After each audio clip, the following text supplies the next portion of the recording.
Register Management'da aktverkini bizning kontragentlarimizdan ko'rish yo'llari juda ko'p.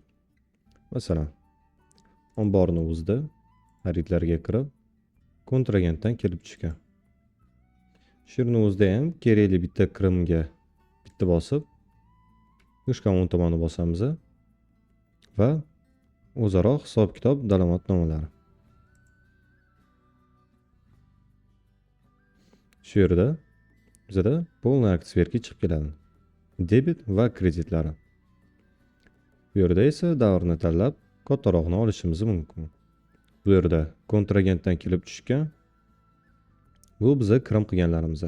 Ya'ni 374 960 so'mga bizda kirimlar bo'lgan edi.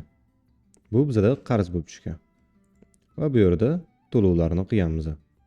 Shunaqa qilib bizda Red Team MCJ firmasiga qarzimiz kamayib boryapti. Bundan tashqari, moliya bo'limida ham to'lov qilayotgan paytlarimizda, masalan, chiqish to'lovlari, shu yerda to'lovni tanlab, mushkan o'ng tomonni bosamiz, o'zaro hisob-kitob dalolatnomasi.